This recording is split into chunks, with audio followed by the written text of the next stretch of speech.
Hello everyone, how are you all? I hope you guys are doing well.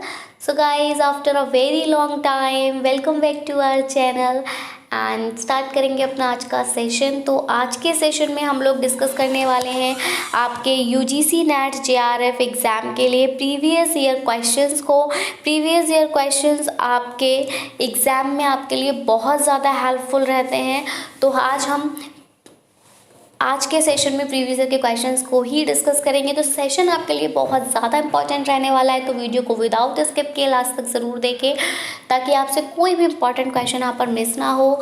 साथ ही अगर आप हमारे channel पर नए हैं या फिर आपने हमारे चैनल को सब्सक्राइब नहीं किया है या फिर इतने दिनों से मेरी कोई वीडियो नहीं आई, तो आप लोगों ने वीडियो को देखना मतलब चैनल पे आना बंद कर दिया, तो वापस से अपनी टोन में आ जाइए, चैनल पे आना स्टार्ट करिए, क्योंकि अब से रेगुलरली आपको वीडियोस देखने को मिलेंगी।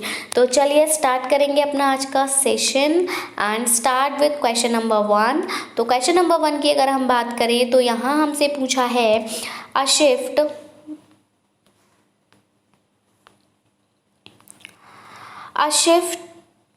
अ shift in attitude in respondents between 2 points during data collection is called।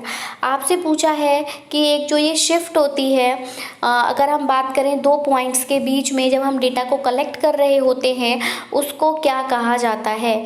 क्या हम उसको रिएक्टिव इफेक्ट कहते हैं, उसको मैचुरेशन इफेक्ट कहते हैं, उसको रिग्रेशन इफेक्ट कहते हैं, या फिर उसको कंडीशनिंग इफेक्ट कहते हैं। तो देखिए मैं आपको बताऊं, जैसे यहाँ पर बोला है ना कि 2 पॉइंट्स के बीच में एक शिफ्ट, एक एल्टीट्यूड बन रहा है। तो आप मुझे बताइए कि अगर हम यहाँ और इन 2 पॉइंट्स के बीच में कुछ ड्रॉ करेंगे तो यहाँ पर क्या होगा, रिग्रेशन होगा। रिग्रेशन आपको देखने को मिलेगा बीच में, ठीक है, क्योंकि कुछ भी ट्रांसपेरेंसी यहाँ नहीं रह जाएगी अगर 2 पॉइंट्स के बीच में कोई भी एक एल्टीट्यूड आ जाता है। तो यहाँ हम कौन सा इफेक्ट देखेंगे, तो यहाँ देखेंगे रिग्रेशन इफेक्ट। ऑप्शन नंबर 3 यहाँ पर करेक्ट हो जाएगा क्वेश्चन नंबर 1 के लिए। हिंदी में देखेंगे, डेटा संग्रह के दौरान 2 बिंदुओं के बीच उत्तरदाताओं के दृष्टिकोण में जो बदलाव आता है उसको क्या कहा जाता है। उसको प्रतिक्रियाशील व्यवहार कहते हैं, उसको परिपक्वता प्रभाव कहते हैं, प्रतिगमन कहते हैं, या फिर कंडीशनिंग कहते हैं। तो ये हमने अभी डिस्कस किया ऊपर कि ये क्या होता है, प्रतिगमन प्रभाव कहलाता है। Question number 2, the time frame in which a study explores a situation or problem is called the। एक वो समय सीमा या हम कह सकते हैं वो समय टाइम पीरियड जिसमें कि कोई भी स्टडी जो है वो एक सिचुएशन को, एक प्रॉब्लम को एक्सप्लोर करती है। एक सिचुएशन, एक प्रॉब्लम पर क्या कर रही होती है, रिसर्च कर रही होती है।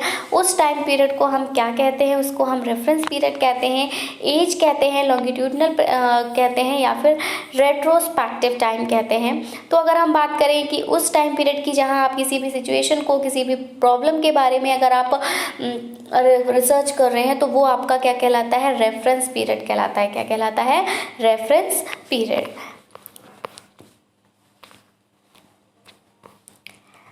वह समय सीमा जिसमें कोई अध्ययन किसी स्थिति या समस्या का अन्वेषण करता है वह क्या कहलाती है, तो वह समय सीमा आपकी कहलाती है संदर्भ काल। क्या कहलाती है, संदर्भ काल।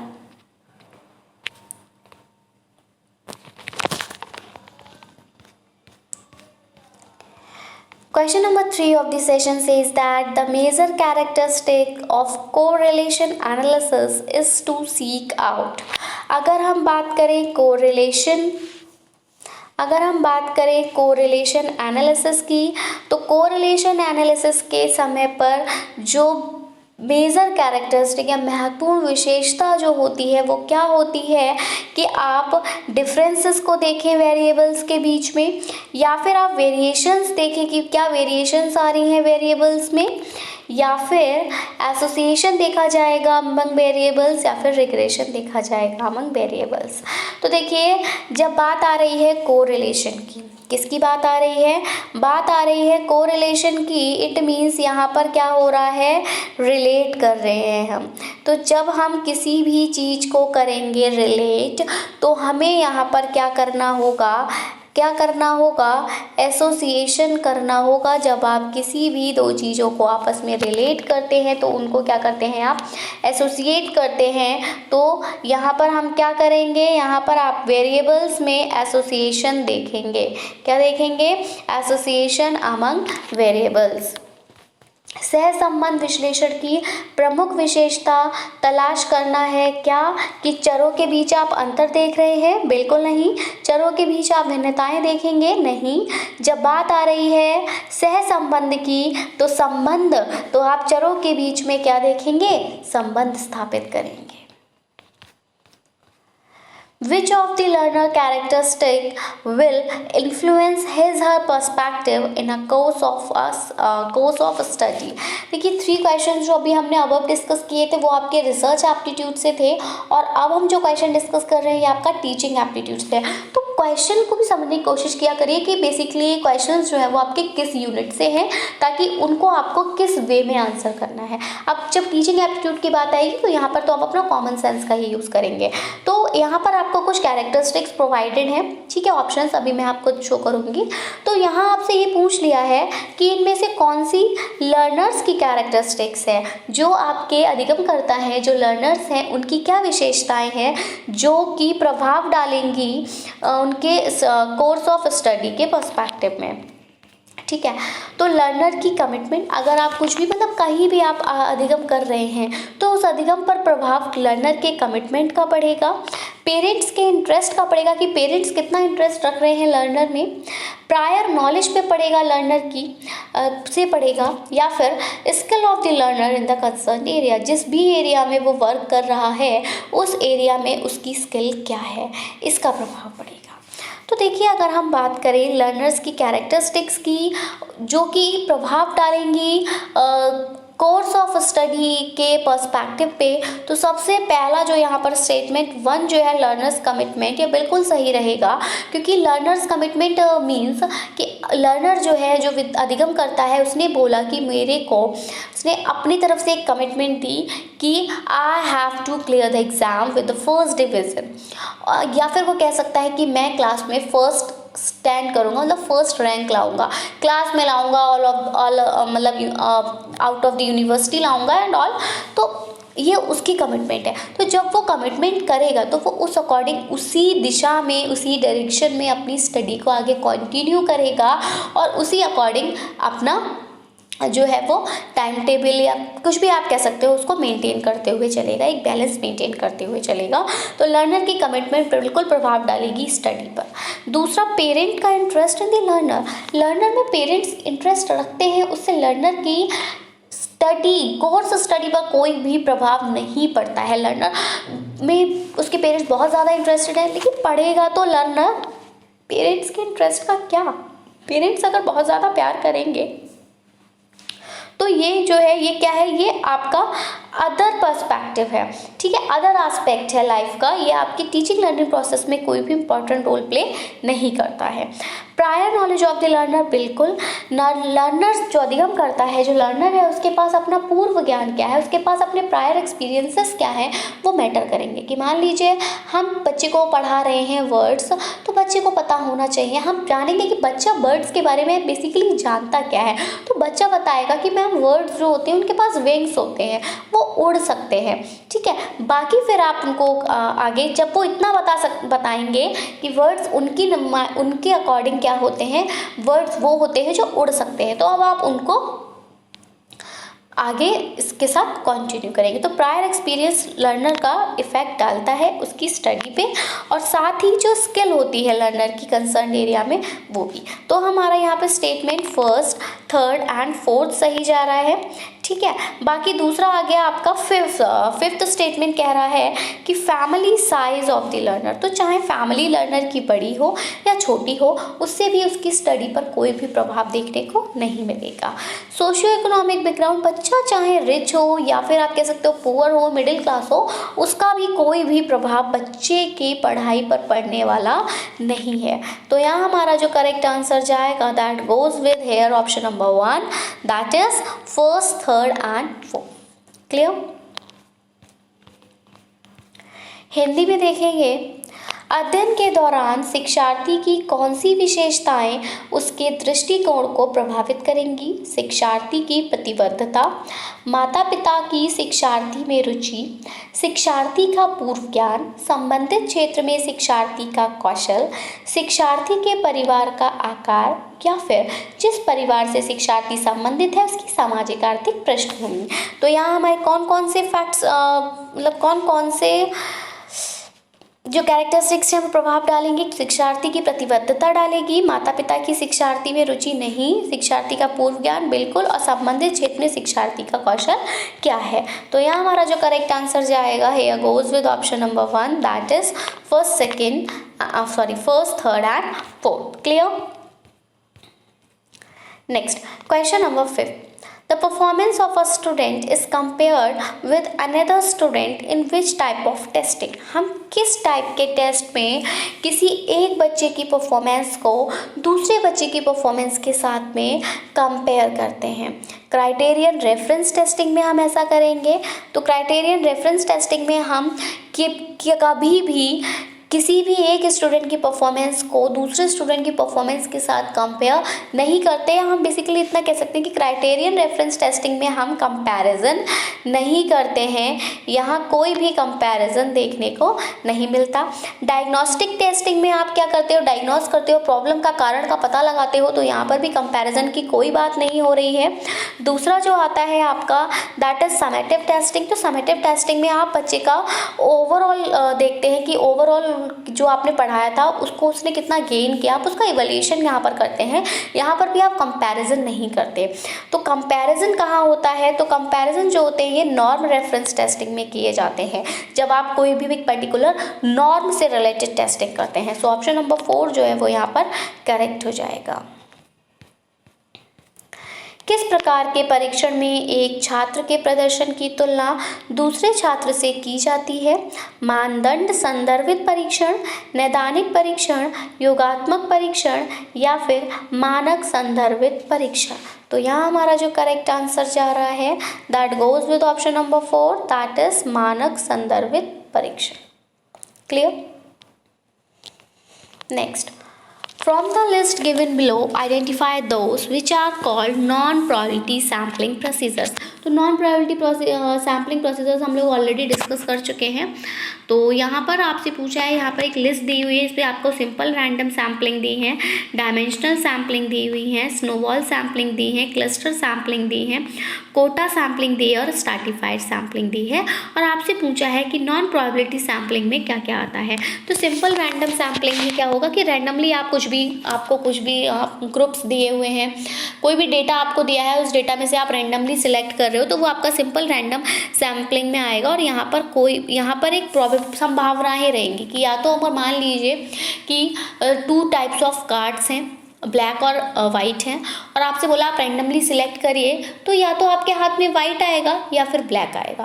तो संभावना है, प्रोबेबिलिटी है।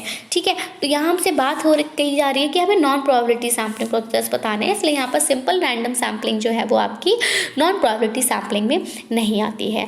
दूसरा है आपका डायमेंशनल सैम्पलिंग। अब डायमेंशनल सैम्पलिंग की बात हो रही, डायमेंशंस की अगर हम बात करें तो डायमेंशंस आपका कुछ भी हो सकता है ना, L/B हो सकता है, B/H हो सकता है। तो यहाँ संभावना नहीं होगी। यहाँ पर आपका अब मतलब मैं आपसे कह दूं कि एरिया ऑफ रेक्टेंगल आप बताइए, तो आप मुझे एरिया ऑफ रेक्टेंगल L/B ही बताएंगे। आप ये नहीं कह सकते कि L का स्क्वायर या B का स्क्वायर ये है आपका एरिया। आप ये नहीं कह सकते कि ये भी हो सकता है या ये होगा। क्या होगा? सिर्फ L/B है, तो इसलिए ये आपका नॉन प्रोबेबिलिटी सैम्पलिंग प्रोसीजर में आ रहा है डायमेंशनल सैम्पलिंग। नेक्स्ट आ रहा है आपका स्नोबॉल सैम्पलिंग। तो स्नोबॉल सैम्पलिंग भी आपका नॉन प्रोबेबिलिटी सैम्पलिंग के अंतर्गत ही आएगा। दूसरा आपका क्लस्टर सैम्पलिंग है। क्लस्टर सैम्पलिंग अगेन आपका प्रोबेबिलिटी में है, कोई भी चीज़ अगर क्लस्टर में रखी हुई है तो वो उसमें भी संभावना रहेगी कि या तो आपके पास ये आएगा या फिर ये आएगा। दूसरा कोटा सैम्पलिंग है। तो कोटा सैम्पलिंग भी आपका नॉन प्रोबेबिलिटी सैम्पलिंग में आ रहा है, बाकी स्ट्रैटिफाइड सैम्पलिंग आपका प्रोबेबिलिटी में आ रहा है। तो यहाँ हमारा जो करेक्ट आंसर्स जाएंगे that goes with option number 4, that is second, third and fourth, जिसमें हमने क्या क्या देखा था। एक तो आपकी डायमेंशनल सैम्पलिंग देखी थी, ठीक है, और आपका स्नोबॉल सैम्पलिंग देखा था, और आपका कोटा सैम्पलिंग देखा था। क्लियर? नेक्स्ट, नीचे दिए गई सूची से उन लोगों की आपको पहचान करनी है जिन्हें गैर संभाव्यता नमूनाकरण प्रक्रियाएं कहा जाता है।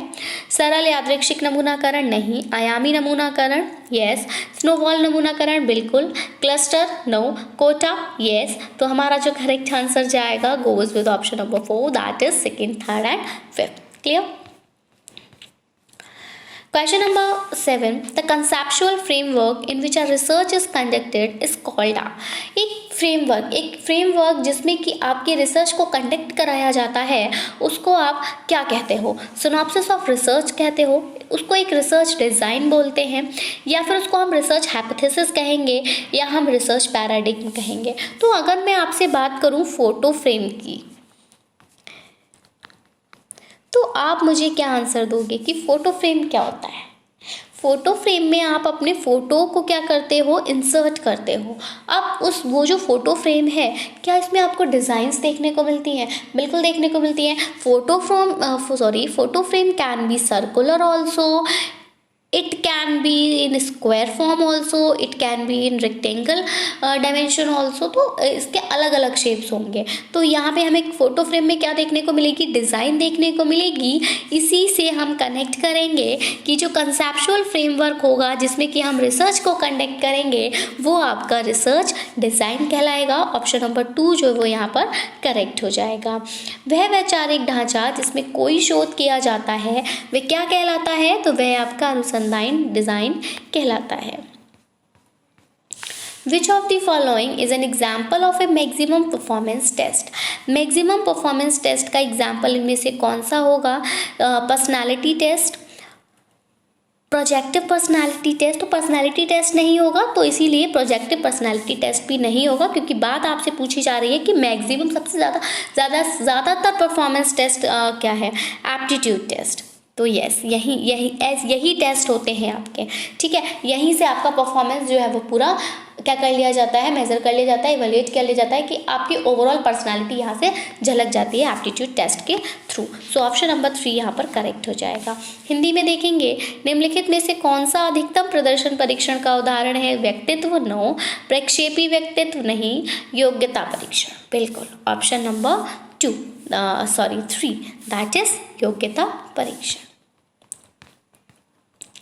Question number 9 of the session is which of these strategies in the list given below will be associated with direct teaching? यहाँ पर आपको कुछ strategies provided हैं और आपसे पूछा है इनमें से कौन सी strategy जो है वो direct teaching के साथ संबंधित है। आप examples और explanation provide कर दें। बिल्कुल, आप पूरी तरह से उसको ना बताएं कि कहाँ से आया, उसका आप ना ओरिजिन बताएं, ना आप उसको किसी से कनेक्ट करें, मतलब उसके बारे में आप कुछ ना बताएं, सिर्फ आपने बताया नाउन क्या है? मैं आपसे बोलूं noun is a name of a person, place, animal और thing. And example Mahesh Kanpur table, that is the direct teaching. ठीक है, अब मैं आपको अलग तरीके से समझाऊँ। मैं आपसे कहूँ कि नाउन, तो बेटा नाउन क्या होता है? तो मैं आपसे पूछूं, आप मुझे बताएंगे मैम नाउन ये होता है। मैं कहूँगी ओके, मैं कहूँगी अच्छा आई एम सेइंग, मतलब मैं बोल रही हूँ कुणाल स्टैंड अप। तो यहाँ पर नाउन क्या है? बच्चा बताएगा मैम कुणाल है। क्यों है? क्योंकि यहाँ पर कुणाल के बारे में बात हो रही है। सब्जेक्ट के बारे में भी मैं आपको अगर बता रही हूँ, नाउन से रिलेटेड मैं और भी आपको एक्सप्लेनेशन प्रोवाइड कर रही हूँ, आपको कनेक्ट करके समझा रही हूँ। तो ये आपकी इनडायरेक्ट टीचिंग, क्योंकि मैं कहीं से घूम घाम के फिर आ रही हूँ नाउन पे। मैं डायरेक्ट नहीं कह रही कि noun is a name of a person, place, animal और थिंग। मैं आपको पहले बता रही हूँ कि कुणाल क्या है, कुणाल के बारे में हमने बात की, और फिर आके मैं आपको बता रही हूँ कि कुणाल एक नाउन है। तो ये इनडायरेक्ट है। तो यहाँ पर हम बात कर रहे हैं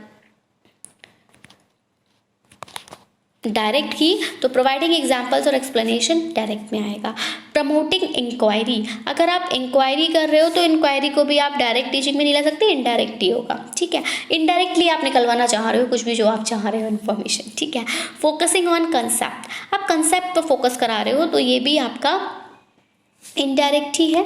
ठीक है, giving review and recapitulation, yes, recapitulation, आप रिव्यू दे रहे हो, आप रिकैपिटुलेशन दे रहे हो, ये आपका एसोसिएटेड है with direct teaching.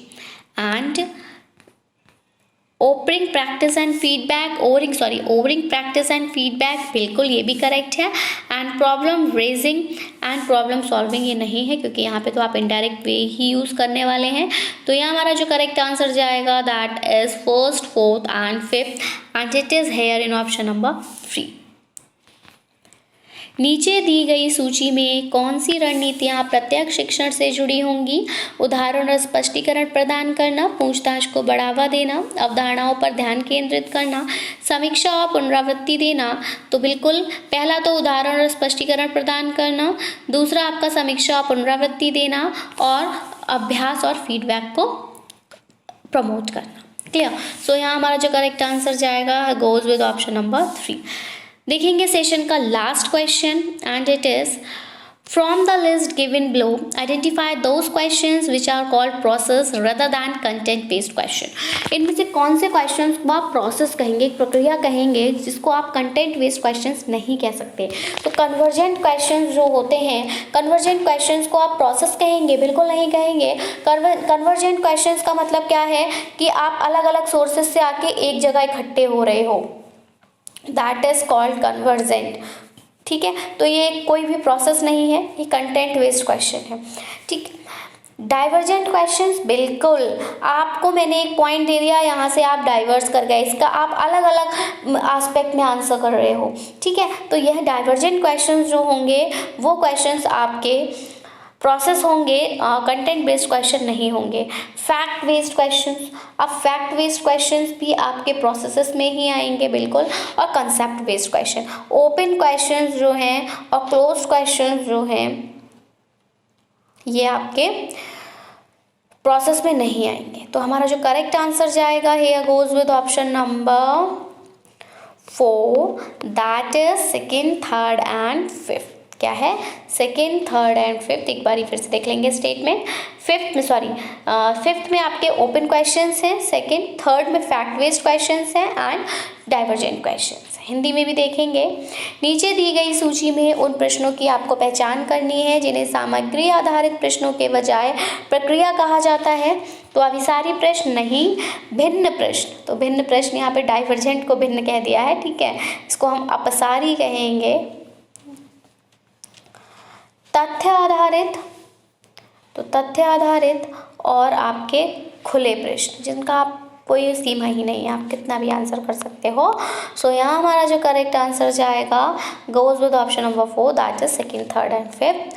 So that's all about our session. I hope आपने सेशन एंजॉय किया होगा। सेशन पसंद आया हो तो प्लीज़ वीडियो को लाइक करें एंड अपने फ्रेंड्स में शेयर करें, ताकि उनको भी इसका बेनिफिट मिल सके और उनको पता चल सके कि अब आपका फिर से प्रीवियस ईयर क्वेश्चंस का सेशन स्टार्ट हो गया है। तो जल्दी जल्दी आइए, चैनल के साथ जुड़िए और अपनी स्टडी को एक डायरेक्शन प्रोवाइड कीजिए और अपनी स्टडी को एक क्या दीजिए, स्पीड भी दीजिए। So that's it from my side. मिलेंगे अपनी नई वीडियो के साथ। Till then take care and bye bye. So thanks for watching. Thanks, have a nice day.